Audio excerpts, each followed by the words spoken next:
2022년 10월 30일 사평교회당 예배를 시작하겠습니다. 이 시간 다 함께 찬송하겠습니다.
시간 다 함께 사도신조 고백하심으로 우리의 신앙을 고백하시겠습니다. 다 함께 고백하시겠습니다. 나는 전능하신 아버지 하나님 천지의 창조주를 믿습니다. 나는 그의 유일하신 아들 우리 주 예수 그리스도를 믿습니다.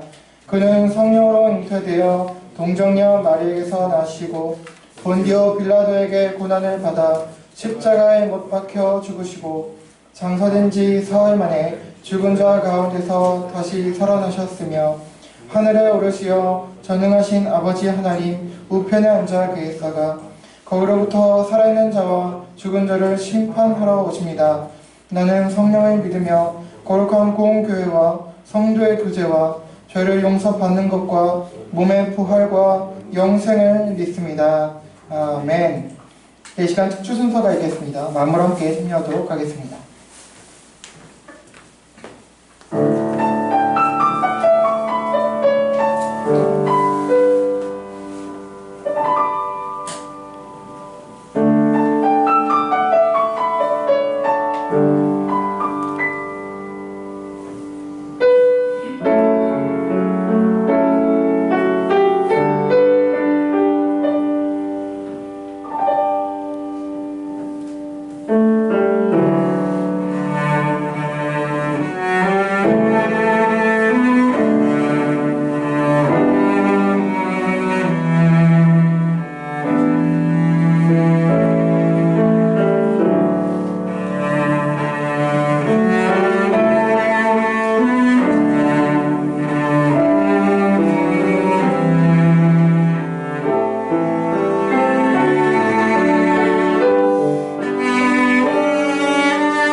바랍니다.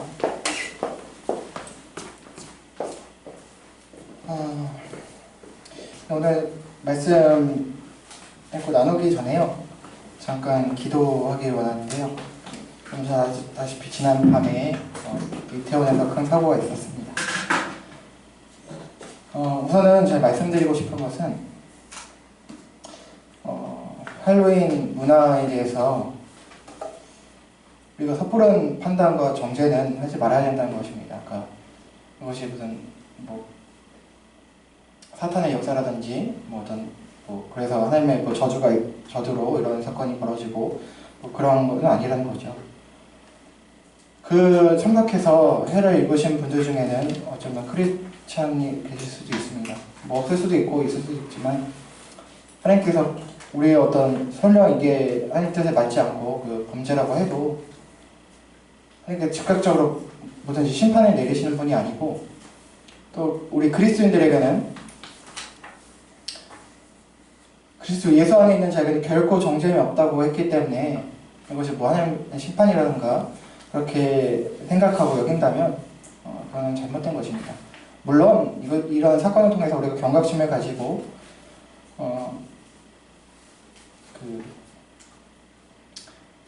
다른 그런 사람들 정죄하기 전에 우리 혹시 교회가 어떤 해야 될 역할을 하지 못한 것이 있지 않을까 돌아보는 것이 과연 가장 최선이고 또 하나님의 뜻에 부합한다고 생각이 됩니다.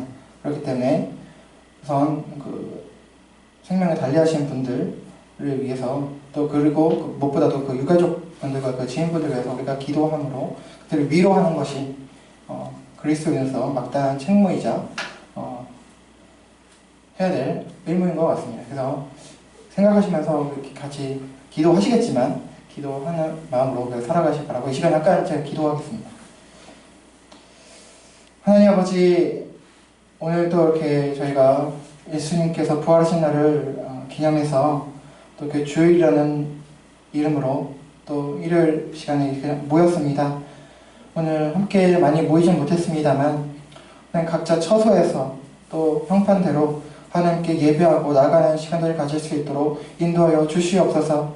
그러나 무엇보다도 언제나 그리스도인 저희들에게 항상 예수님께서 함께 계시고 항상 은혜 가운데 거하고 있음을 고백하는 시간들을 가질 수 있도록 인도하여 주시옵소서.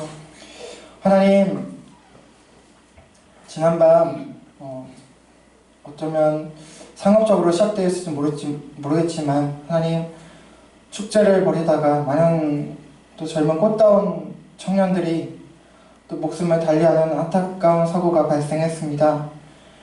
하나님, 먼저 이 사건으로 인해서, 이 사고로 인해서 정말 귀한 목숨을 달리한 그 영혼들의 그 가족들 또 지인들을 주님 위로하여 주시고 하나님 불쌍히 여겨주셔서 그 상실감을 어떻게 우리가 위로하고 채워줄 수 있겠습니까마는 하나님 할 수 있거든 그리스도인들이 그들을 품을 수 있도록 도와주시고 또 그분들의 어려움을 주님 그 고통과 슬픔을 어루만져 주시고 또 필요한 물질이라든지 관계라든지 하나님 필요한 것도 있다면 좀 채워질 수 있도록 하나님께서 주님께서 돌봐주시옵소서. 하나님, 그리고 무엇보다 다시는 이런 사고가 발생하지 아니하도록 하나님, 이 사회의 안전망이 좀 더 튼튼해지고 그런 제도적인 절차들이 마련될 수 있도록 그리고 우리 국민들 의식 속에 우리 젊은이들 의식 속에 안전에 대한 경각심을 가지고 하나님 살아갈 수 있는 우리 대한민국 사회가 될 수 있도록 하나님 도와주시옵소서. 하나님, 지금 여러 가지로 국내적으로 많이 힘든 시기입니다. 경제적으로 또 우리 많은 또 어려운 시기인데 하나님 국가적으로 안보, 외교, 또 경제 모든 부분에 있어서 참으로 힘들고 어려운 시기 가운데 있습니다. 주님께서 불쌍히 여겨주셔서 이 대한민국을 살펴주시고 하나님 한국교회를 통해서 하나님 우리 그리스도인들을 통해서 한국 사회가 좀 더 건강해질 수 있도록 인도해 주시고 하나님 좀 더 아름다운 나라로 정말로 다시 한번 대한민국이 세계 가운데 으뜸이 되고 또 복음을 전파하는 그런 나라로 주님 앞에 쓰임받을 수 있는 그런 나라가 될 수 있도록 인도하여 주시옵소서. 하나님, 이 나라를 살려주시고 이 나라를 살펴주시옵소서. 우리 국민들, 우리 대한민국도 한국교회가 새로워질 수 있는 그런 시간들이 될 수 있도록 인도하여 주시옵소서. 감사하며 이 모든 말씀 예수 그리스도의 이름으로 기도합니다. 아멘. 감사합니다. 잘 지내셨습니까? 오늘도 예수님 안에서 예수님으로 인해서 행복하시고 은혜 충만하시길 바랍니다. 오늘도 지난주에 이어서 우리 신앙의 기초요 기준이 되는 성경에 대한 본문 두 번째로 요한복음 말씀을 살피고 그 은혜를 나누도록 하겠습니다. 오늘 본문을 통해 하나님께서 우리에게 이렇게 말씀하십니다. 우리 신약성경 요한복음 같이 보시겠습니다.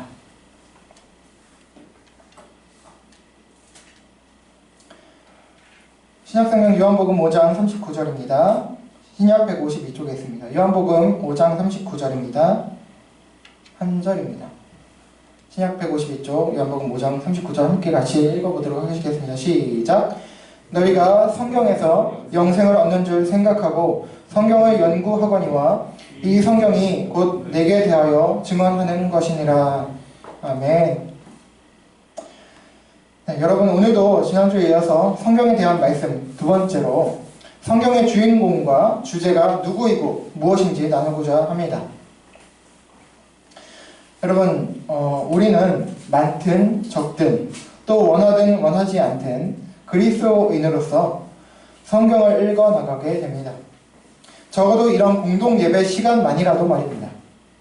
그렇다면 우리는 성경을 읽어나가면서 무엇을 깨닫고 또 무엇을 믿고 알아가고 있는지 다시금 살펴볼 필요가 있습니다. 그렇지 않다면 성경을 읽어도 하나님의 말씀을 제대로 안다고 할 수가 없을 것입니다. 쉽게 말해서 하나님의 말귀를 계속 못 알아듣는다고 할 수가 있습니다. 자, 그렇다면 오늘 본문을 다시 보겠습니다. 다시 한번 한 절이니까요. 다시 한번 읽어보실게요. 시작! 너희가 성경에서 영생을 얻는 줄 생각하고 성경을 연구하거니와 이 성경이 곧 내게 대하여 증언하는 것이니라. 아멘.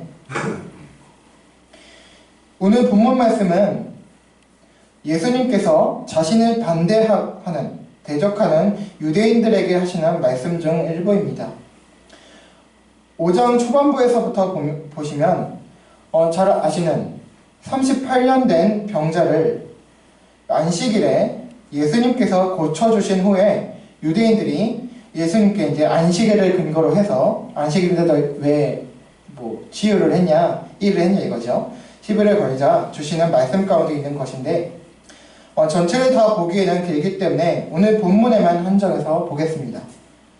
본문 말씀에 따르면 유대인들은 성경을 연구한다고 말씀하고 있습니다. 너희가 성경을 연구한다고 말씀하시죠.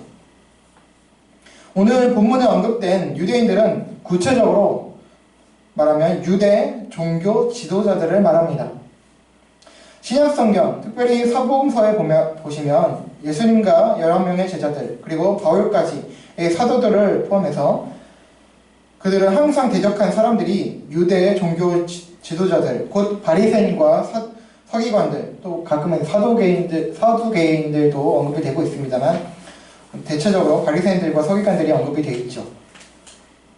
이런 그들이 성경을 연구하는 자들임을 예수님께서는 말씀하고 있습니다. 바리새인들과 서기관들은 성경에 아주 박학다식하고 능통한 자들이었습니다. 그들은 율법에 엄격했고 백성들을 지도하는 자들이기도 했습니다. 그래서 그들은 성경을 항상 연구하고 가르치는 자들이었죠. 지난번에도 말씀을 드렸듯이 신약이 기록된 당시의 성경이란 바로 구약 성경을 의미했습니다. 그리고 또한 당시 이 구약 성경조차 모든 신자가 다 가지고 있지 못한 상태였습니다. 지금과 같이 모든 신자가 성경을 다 소유하고 읽고 해석할 수 있게 된 것은 중세 16세기 마틴 루터로부터 시작된 종교개혁과 또 구텐베르크 인쇄술의 발달로 인해 가능해졌습니다만 그 이전에는 특정인들만, 사제들이나 어떤 이런 구약 종교 지도자들만 성경을 가지고 읽고 해석할 수 있었습니다. 자, 그렇다면 오늘 본문 말씀에서 말씀을 하듯이 특정 종교 지도자들만 성경을 연구할 수가 있을까요? 일반 신자들은 성경을 연구할 수 없는 것일까요? 그렇지 않습니다. 다음 사도행전 17장 11절을 보시겠습니다. 다음 오른쪽으로 넘겨주시면, 네, 사도행전 17장 11절을 보시면 그렇지 않다는 것을 알 수 있는데요. 함께 읽어보실게요. 시작! 베레아에 있는 사람들은 데살로니가에 있는 사람들보다 더 너그러워서 간절한 마음으로 말씀을 받고 이것이 그러한가 하여 날마다 성경을 상고함으로. 아멘. 이 말씀을 보니 베레아 지역의 사람들이 간절한 마음으로 말씀을 받고 그러한가 해서 성경을 날마다 상고했다고 말씀합니다. 먼저 베레아라는 지역에 바울과 그의 동역자 실라가 가서 복음을 전합니다. 그들 베레아 사람들은 본문 말씀처럼 너그러워서, 이전 개역 한글 버전에서는 신사적이어서라고 번역을 했는데요. 자, 그렇게 너그럽고 신사적이어서 간절히 말씀을 받았다고 합니다.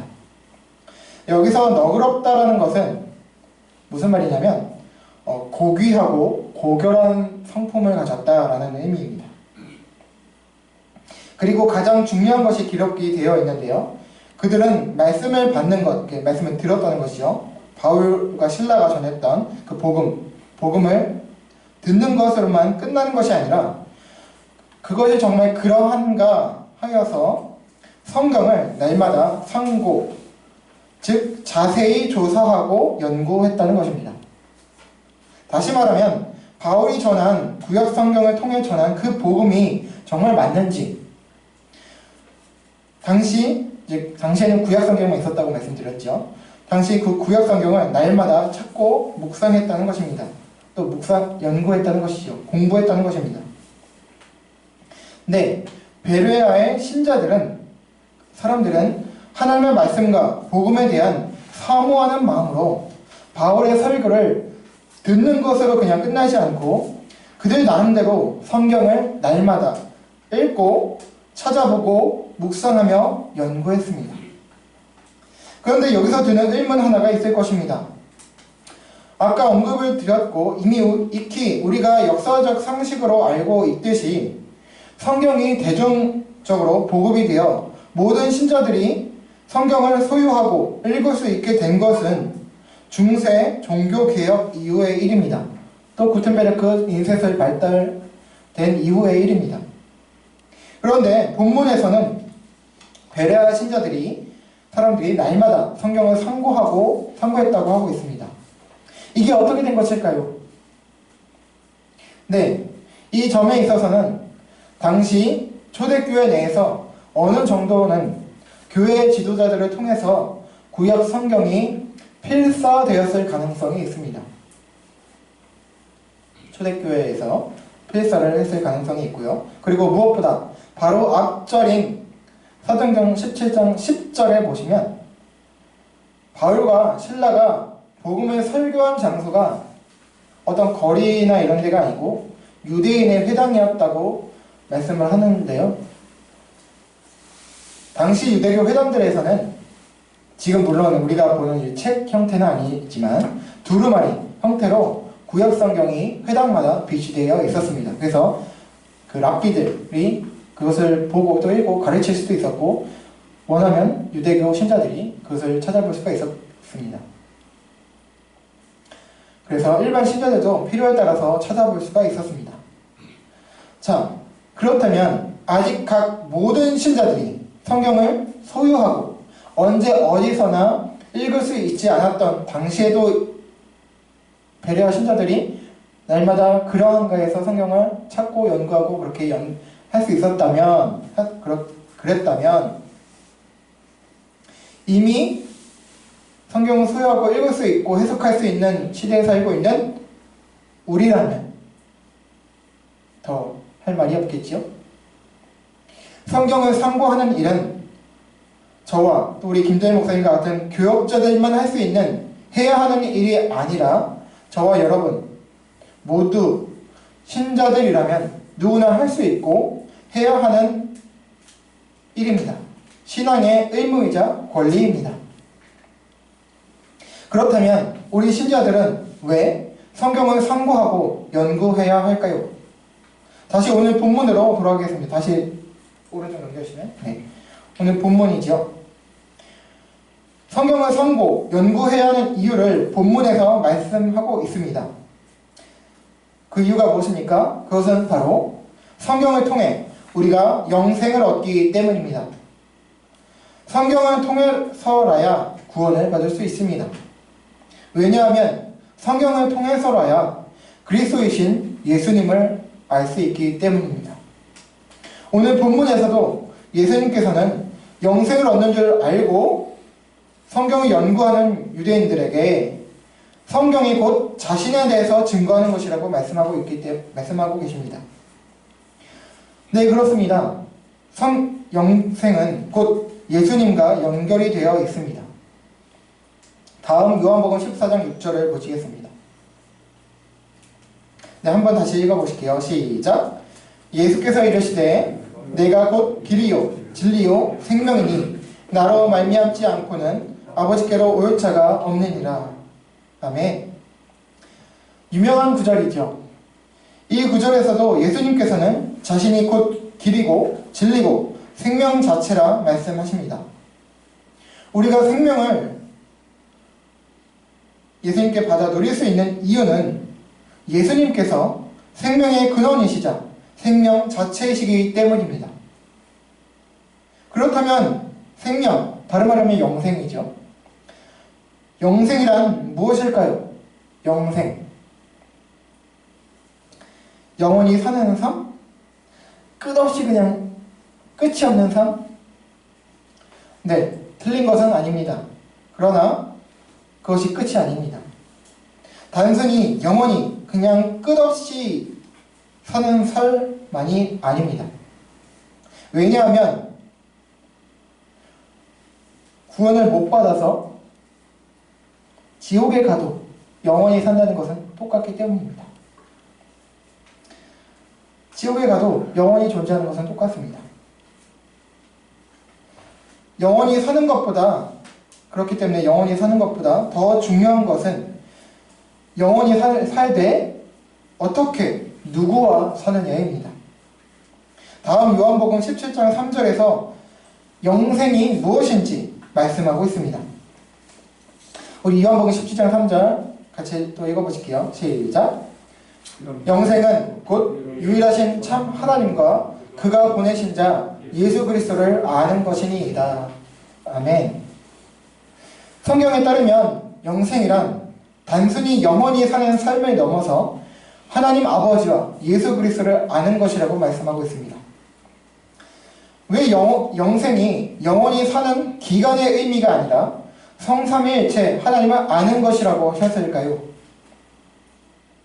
아까 말씀드렸듯이 지옥에 가서 영원히 사는 것은 사실 살아도 사는 것이 아니겠지요.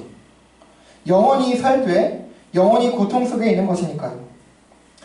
자, 그렇다면 영원히 살아도 누구와 어떻게 사느냐가 관건입니다. 근데 요한복음 17장 3절에서 영생은 하나님을 아는 것이라고 하셨습니다. 하나님과 예수 그리스도. 여기서 안다고 하는 것은 그냥 지식적인 알미 아닙니다. 그냥 예수님이 구세주시래. 그냥 예수님이 살아계시대. 그냥 그 지식적인 알미 아니라 관계적인 알미입니다.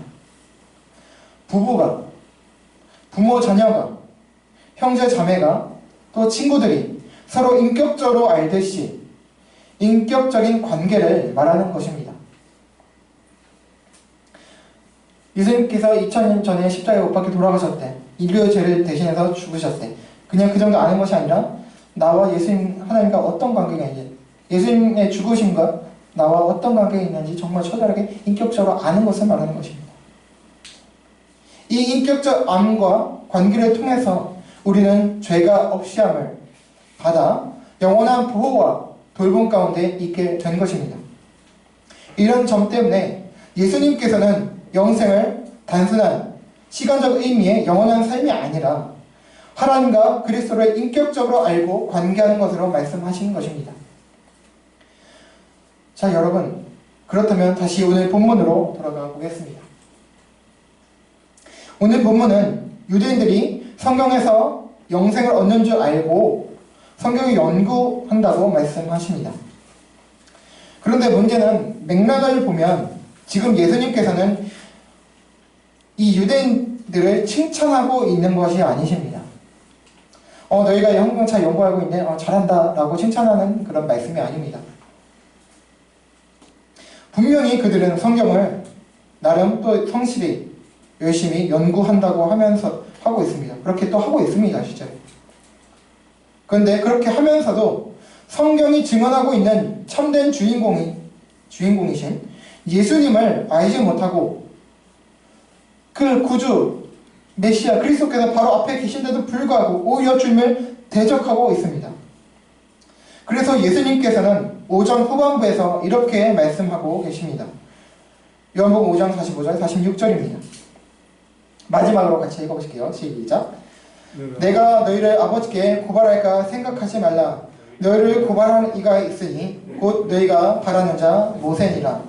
모세를 믿었더라면 또 나를 믿었으리니 이는 그가 내게 대하여 기록하였음이라. 아멘. 막상 성경을 연구한다는 유대인들이 눈앞에 그 주인공이 있음에도 알아보지 못하고 대적하며 영접하지 않자 예수님께서는 호되게 그들을 책망하십니다. 모세가 너희를 고발할 거야 라고 말이죠. 예수님께서는 이런 그들을 고발할 자가 있다고 하십니다. 누굽니까? 그 자는 바로 모세라고 말씀하십니다. 당시나 지금이나 유대인들이 가장 존경하는 조상을 꼽으라면 그들은 아브라함과 모세를 언급한다고 합니다. 역시나 당시 유대인들도 예수님 표현처럼 말씀처럼 모세를 아주 바랐습니다. 너희가 바라는 자, 사모한다는 말이죠. 이상적인 어떤 지도자로서. 그런데 그들은 그 모세를 바랐으면서도 모세가 증거한 예수님을 대적한 것입니다. 모세가 기록한 5권의 성경인 모세오경, 창출, 레민신 5권이죠. 모세오경조차 예수님에 대해서 기록한 것이었는데 말입니다. 어떻게 구약성경 창세기부터 저희 신명기까지 모세오경이 예수님에 대해서 기록한 거야? 라고 이해가 안 되실 수가 있습니다. 간단히 한 예를 들어볼게요. 저희 PPT에는 띄워놓지 못했습니다. 여러분 창세기에 보면 잘 아는 사건 있죠? 인류 창조부터 타락에 대해서 기록이 되어 있습니다. 1장부터 3장까지 창조와 또 타락까지 기록하고 있죠. 자, 아담과 하와가 선악과를 따먹은 후에 수치심을 느껴서 이제 벗은 몸을 깨닫게 되죠. 그래서 자기들 그 몸을 가리기 위해서 무엇을 하신지 혹시 아십니까? 아시는 분 없으십니까? 창세기 3장 7절에 보면 그들의 그 벗은 몸, 그 수치를 가리기 위해서 무화과 나뭇잎을 엮어서 치마로 삼습니다. 몸을 이제 나뭇잎으로 가렸다는 거죠. 여기서 무화과라는 것 자체가 중요한 게 아니라 나뭇잎을 엮어서 자신들의 수치를 가렸다는 것입니다. 그러나 이후에 같은 3장 21절에 보면 하나님께서는 그 무화과 나뭇잎 대신 직접 그들을 위해서 가죽옷을 지어 입히셨다고 말씀하고 있습니다. 자, 여기서 가죽옷이란 뭡니까? 가죽이 뭐예요? 살아있는 그 가죽, 말 그대로 표피입니다. 짐승의 가죽으로 지어 만든 옷을 말합니다. 뭡니까? 즉 죄인된 아담과 하와를 위해서 죄를 짓지 않았어요? 그런데 짐승이 피를 흘려 죽게 된 것입니다. 즉 인간을 대신해서 짐승이 죽은 사건이죠. 이것은 후에 성막과 성전 등의 동물 제사의 시초가 된 것입니다. 그리고 이 동물 희생 제사 제도 역시 뭐니까? 이 동물 제사는 역시 예수 그리스도의 십자가 사건으로 완성이 되었기 때문에 신약 히브리서에 보시면 이 동물 제사를 그리스도와 십자가의 그림자였다고 기록하고 있습니다. 그리고 무엇보다 아담과 하와를 유혹해서 선악과를 먹게 하여 타락시킨 뱀에게 또 하시는 말씀이 나오는데요. 같은 또 3장 15절은 원시복음이라고 잘 알려져 있습니다. 뱀이 여자와 원수가 되게 하고 뱀의 후손과 여자의 후손도 원수가 되며 여자의 후손이 뱀의 머리를 상하게 할 것이라는 말씀은 이 당시에는 무슨 말씀인지 몰랐을 거예요. 구체적으로. 그러나 뱀은 사탄이죠. 그리고 여자의 후손 뭡니까? 장차 동정녀 마리아를 통해서 오신 예수 그리스도의 십자가 사역을 통해 사탄의 그 세력이 파멸될 것임을 예언해주고 계신 말씀으로서 이 역시 예수 그리스도를 증언하고 있는 것입니다. 그리고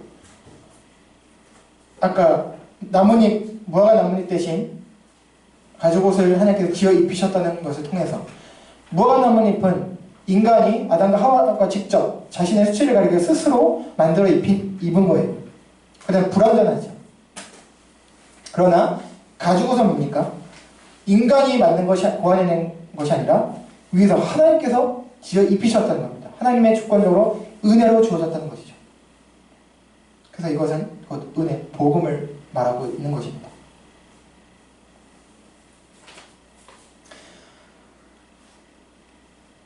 이렇게 구약은 비록 희미하지만 오실 그리스도에 대해서 증언해주고 있었습니다. 그리고 창세부터 이제 말라기까지 가면서 또 신약 성경에까지 이르면서 계속 사건이 진행되면서 이 예언의 말씀이, 이 언약의 말씀이 조금씩 발전되고 더 구체화되어져 갔고 마침내 신약에 이르러 그 그리스도께서 예수이심이 나타나고 밝혀진 것입니다. 그러나 성경을 연구한다고 하는 그들 유대인들은 정작 성경의 주인공이신 예수 그리스도와 복음을 발견하지 못하고 예수 그리스도를 대적했던 것입니다. 그래서 안식일을 주신 그 본 의도, 율법을 주신 그 본 의도를 놓치고 그것대로 사람을 억제로 정죄하면서 괴롭힌 것입니다. 그리고 예수님까지 죽이라고 했던 것이죠. 그들이 그렇게 된 것은 그들의 영적인 눈이 가려워지고 그들의 욕심과 탐욕 때문이었습니다. 무엇보다 하나님의 조명해 주신 말씀을 깨닫게 해주시는 은혜가 없었고 그것을 구하지 않았기 때문입니다. 지난번 누가복음 24장 32절에서 살펴보았듯이 예수님께서 부활하셨고 또 그들과 같이 동행하고 계셨음에도 불구하고 예수님의 죽으심과 부활하심을 알지 못하고 예수님의 사역을 깨닫지 못한 엠마오로 가던 두 제자도 예수님께서 말씀을 풀어주시자, 해설해주시고 설명해주시자 그제서야 말씀을 이해하고 예수님을 알게 되었습니다. 오늘 본문과 마찬가지로 누가복음 24장 27절에서도 역시 예수님께서 모세와 모든 선지자의 글로 시작된 모든 성경이 곧 예수님 자신에 대해서 쓰여졌다는 것을 두 제자에게 설명해 주셨고 또 이후 44절에도 보시면 11명의 제자들에게도 나타나셔서 자신에 대해서 기록된 모세의 율법과 모세오경을 말하죠. 그리고 선지자의 글과 선지서들, 시편, 시가서들, 곧 구약성경 모두를 의미하는데요.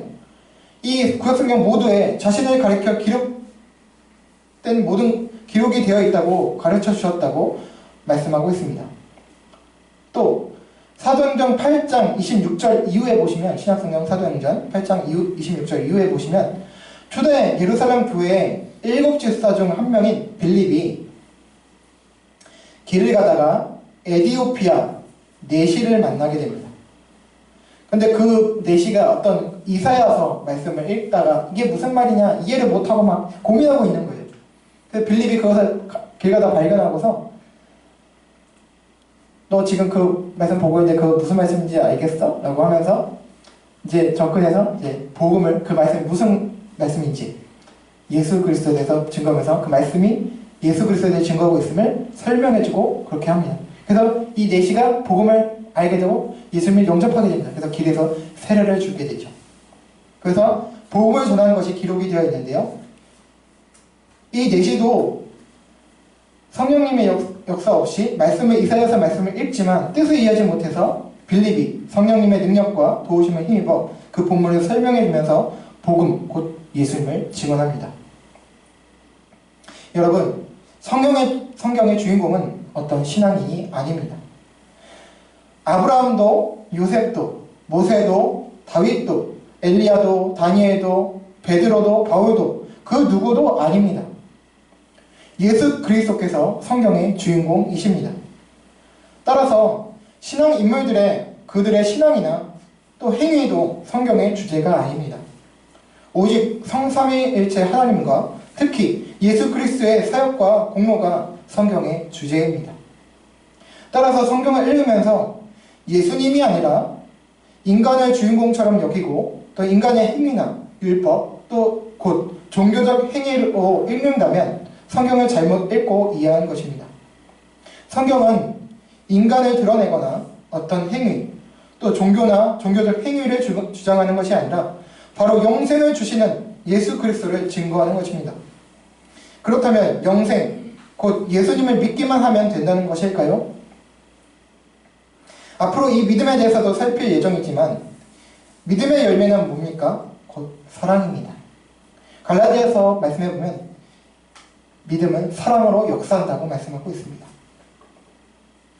예수님을 바로 올바로 믿는다면 비록 현 우리들의 생에서는 완전하지는 않습니다만 하나님과 이웃을 사랑하는 것으로 나타나게 되어 있습니다. 성령님께서 역사하시기 때문입니다. 율법, 곧 종교적 행위가 아닙니다. 사랑은 율법의 완성입니다. 그래서 지난번 본문에 기록된 것 같이 하나님의 감동으로 된 성경은 교훈과 책망과 바르게 함과 의로 교육하기에 유익한 것입니다.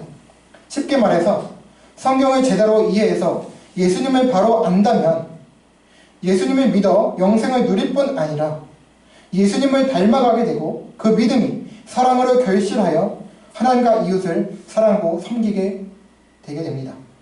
이것이 성경을 통해 주시는 신비한 능력이고 은혜입니다. 여러분, 성경을 사랑하셔서 읽고 연구하여 주인공 예수님을 알아가심으로 예수님과 사랑에 빠지고 예수님을 닮아서 하나님과 이웃을 사랑하시는 성숙하고 고결한 너그러워지고 신사적인 또 숙녀가 되는 저와 여러분 모두가 되어지길 예수님의 이름으로 간절히 축원합니다. 아멘. 우리 함께 찬양하고 기도하시겠습니다.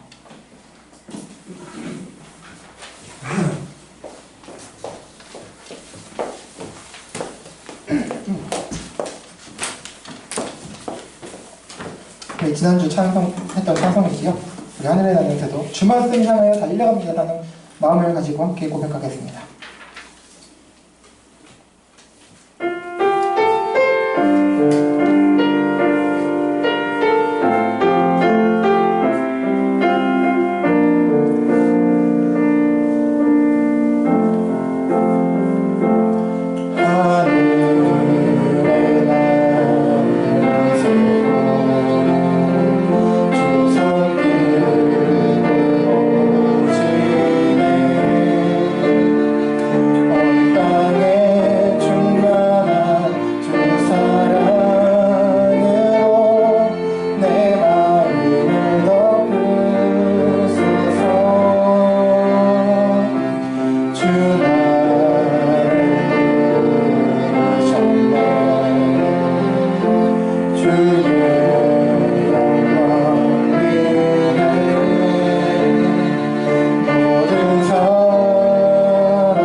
이렇게 말씀하시면 너희가 영생을 얻는 줄 알고 성경을 연구한다. 그러나 이 성경은 나에 대해서 증언하는 것이다. 여러분 성경을 읽고 계십니까? 연구하고 공부하고 계십니까? 말씀을 듣고 계십니까? 여러분 성경을 듣고 읽고 묵상하면서 누구를 발견하고 계십니까? 예수님을 발견하고 계십니까? 아니면 어떤 신앙인을 발견하고 계십니까? 어떤 행위를 율법을 발견하고 계십니까? 아니면 복음을 발견하고 계십니까? 돌아보기 원합니다. 나는 성경을 어떻게 읽고 어떻게 알고 있는가? 그리고 어떻게 믿고 있는가?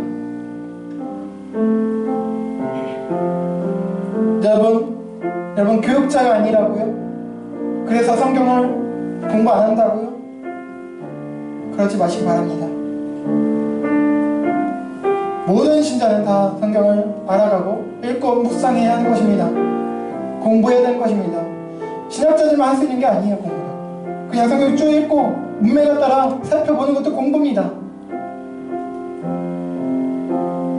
공부하시기 바랍니다. 성경 이 일주일에 한 번 예배당 와서 교육자 설교 듣는 것만으로 만족하시면 안 됩니다. 그건 신앙생활이 아닙니다. 성경을 읽고 묵상하고 연구하셔야 합니다. 그것을 통해서 예수님을 발견하셔야 됩니다. 그가 우리를 위해서 하신 일을 발견하셔야 됩니다.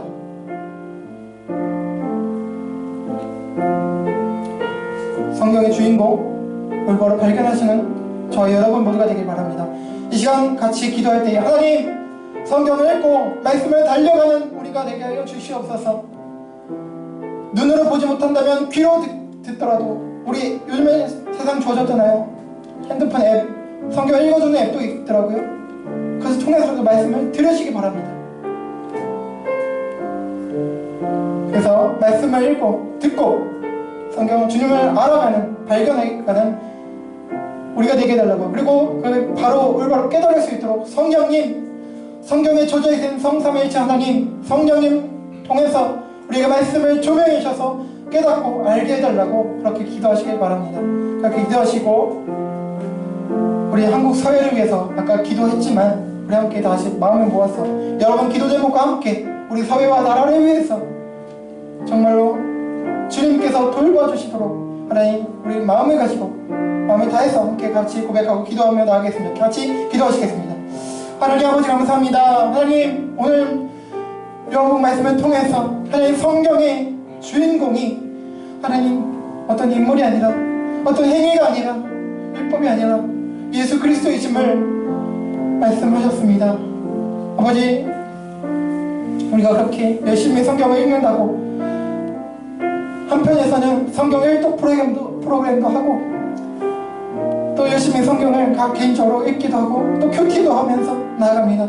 그런데 우리는 무엇을 보고 무엇을 깨닫고 있습니까? 율법을 깨닫고 우리가 무엇을 해야 될 것만 가지고 무엇을 잡고 어떤 신앙 인물들이 대단해 보이고 그분들 본받기 위해서 애를 쓰는 것 그렇게 살고 있지 않습니까? 하나님 그러나 성경은 그렇지 않다고 주님 말씀하십니다. 예수 그리스도를 발견해야 된다고 말씀하고 계십니다. 하나님 한 구절을 읽더라도 한 장을 읽더라도 하나님 우리가 예수님을 알아가기 원합니다. 발견하기 원합니다. 하나님 성경 곳곳에서 흐르고 있는 언약 그 구원의 역사 그 은혜를 발견하기 원합니다. 그리고 그 은혜에 따라서 우리가 바로 믿고 그 믿음을 통해서 역사되는 결실하는 그 사랑을 통해서 하나님과 이웃을 섬기고 사랑할 수 있는 품을 수 있는 저와 우리 서평교회 공동체 우리 그리스도인 한국교회가 되기를 소망합니다. 하나님 도와주시옵소서. 하나님 나아갑니다. 하나님 신자로서 그리스도인으로서 성경을 하나님 말씀인 성경을 사랑하고 예수님에 대해서 말씀하는 우리에게 영생을 주는 그 말씀 사랑하고 달고 오묘한 그 말씀 사모할 수 있도록 인도하여 주시옵소서. 하나님 주님께 기도함으로 말씀 읽기 전에 묵상하기 전에 기도하여서 하나님께 구함으로 하나님의 도우심을 구하는 조명의 은혜를 구하는 그런 제가 되고 저희들 될 수 있도록 도와주시옵소서. 그럼 할 수 있거든 주석도 찾아보고 또 여러 가지 서적도 찾아보면서 말씀을 사모할 수 있도록 하나님 도와주시옵소서. 그렇게 바로 믿고 믿음이 성장하고 사랑으로서 결실하는, 그래서 하나님께서 기뻐하시는 그런 하나님의 자녀들 우리 모두가 될 수 있도록 인도하여 주시옵소서. 하나님, 이 마음 가지고 하나님의 사랑과 이웃 사랑의 마음 가지고 기도합니다. 부족하지만 하나님, 다시 한번 기도합니다. 이 사회가 안전한 사회, 하나님 사랑하는 사회 될 수 있도록 인도하여 주시옵소서. 하나님, 우리들이 물질을 사람들보다 더 사랑했는지 모릅니다. 하나님, 돈을 더 사랑했는지 모릅니다. 하나님, 때로는 교회도 하나님을 사랑한다고 하지만 오히려 교회나 어떤 교회 시스템을 우상 숭배했는지도 모릅니다. 하나님께서는 사람을 사랑하셔서 오셨는데, 십자가에 못 박혀 죽으셨는데, 저희는 어쩌면 그 반대되는 삶을 신앙생활을 해야 하는지 모릅니다. 하나님 불쌍히 여겨주시고 우리들의 죄악과 한국 사회의 죄악을 용서해 주시옵소서. 사랑하는 사회 한국교회가 될 수 있도록 하나님 도와주시옵소서. 예수님을 믿기 때문에, 하나님께서 우리에게 베푸신 그 은혜가 크기 때문에 하나님, 우리도 이웃을 사랑할 수 있는 아버지 우리의 모두가 될 수 있도록 인도하여 주시옵소서. 도와주시옵소서. 감사합니다. 살아계신 하나님 아버지 감사합니다. 하나님, 저희들을 연약하고 부족하고 항상 하나님을 배반하는 저희들조차 영원히 사랑하시고, 그래서 성경을 통해 예수 그리스도를 계시해 주시고 알게 해주셔서 또 조명해 주셔서 깨닫게 하신 은혜로 말미암아 우리가 예수님을 믿게 하시고 구원받게 하시고, 그렇게 해서 영생을 누리게 하시니 감사합니다. 하나님, 우리가 믿음의 사람으로 세워졌는데, 하나님, 우리가 지금 성경을 보면서 말씀을 들으면서 막상 예수님을 발견하지 못하고 어떤 행위나 또 어떤 특정한 사람을 발견하지 않았습니까? 하나님, 그렇다면 불쌍히 여겨주셔서 이제는 바로 눈을 떠서 보게 해주시고, 이제는 예수님을 성경을 통해 또 설교를 통해 예수님을 발견할 수 있도록 인도하여 주시옵소서. 또 저 같은 교육자들도 말씀을 바로 예수 그리스도를 올바로 전할 수 있는 그런 한국교회 지도자들, 세계교회 교회 지도자들 될 수 있도록 인도하여 주시옵소서. 하나님, 우리가 말씀을 사모함으로, 성경을 사모함으로 교역자뿐만 아니라 모든 신자가 다 성경을 가까이 하고 성경 공부, 연구할 수 있도록 하나님, 우리의 마음과 생각을 새롭게 하여 주시옵소서. 그래서 항상 날마다 예수님을 알아가고 본받고 올바로 믿고, 그렇게 해서 올바른 그 믿음으로 인한 올바른 사랑이 싹트고 결실을 맺어 하나님과 이웃을 사랑하는 그런 하나님이 원하시는 성숙한 신앙인들 다 될 수 있도록, 하나님의 자녀들 다 될 수 있도록 인도하여 주시옵소서. 하나님, 이 나라, 이 민족 가운데 주님께서 역사하여 주셔서 불쌍히 여겨주셔서 안전한 사회와 또 건강한 사회가 될 수 있도록 하나님 도와주시옵소서. 하나님, 정말 돈이나 물질이나 어떤 이권을 탐하는 그런 사회가 아니라 하나님, 사람을 사랑하고 정말 생명을 존중히 여기고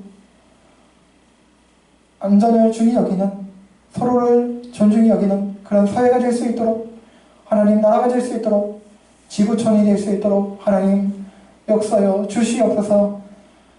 하나님, 이 땅을 긍휼히 여기시고 하나님 이 세상을 다스려 주시옵소서. 감사하며 예수 그리스도 이름으로 기도합니다. 아멘. 네, 감사합니다.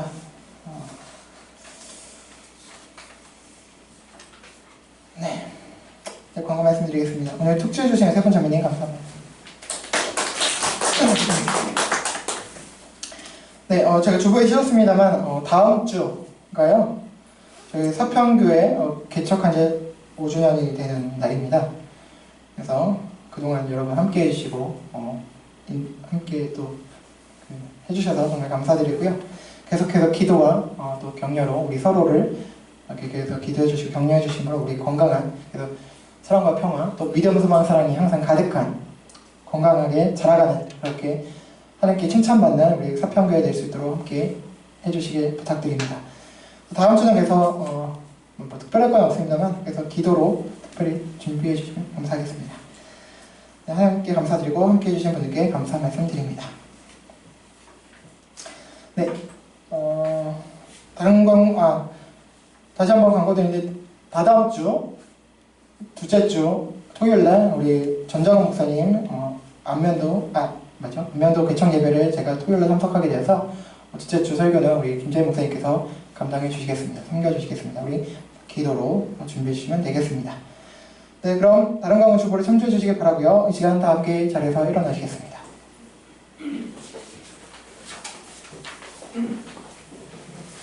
우리 공동체 고백 함께 고백하시겠습니다. 함께 고백하실게요. 시작. 우리는 세상으로부터 부름받은 하나님의 백성입니다.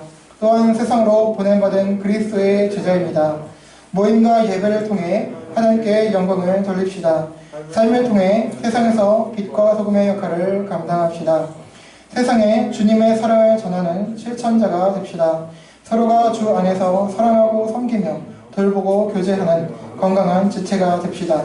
성경을 읽고 배움으로 그리스도를 본받는 성숙한 성도가 됩시다. 그리하여 하나님을 영업게 하는 은혜에 충만한 공동체가 됩시다. 아멘. 우리 찬송하고 축도로 마치겠습니다.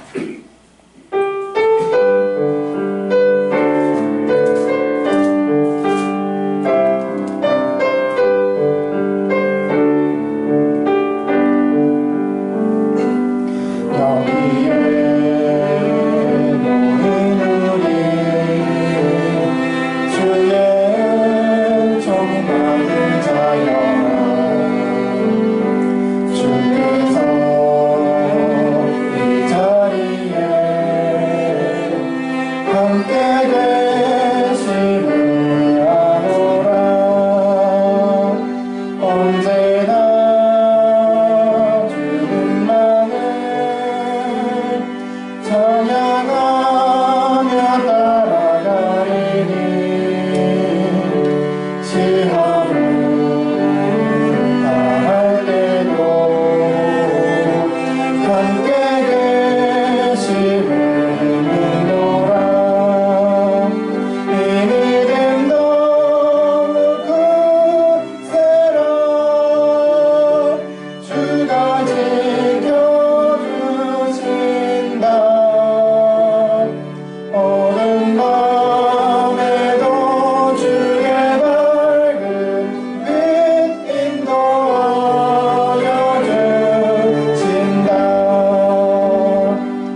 하나님 아버지의 사랑과 보혜사 성령님의 내주, 감화, 감동, 교통, 위로, 인도, 구원하심이 성경의 주인공은 예수 그리스도이심을 깨닫고 성경을 읽고 묵상할 때마다 길이요 진리요 생명이신 예수님 안에서 영생과 기쁨을 누리길 소망하는 모든 신자들과 서평교단 공동체와 한국과 세계교회에게 영원토록 함께 있을지어다.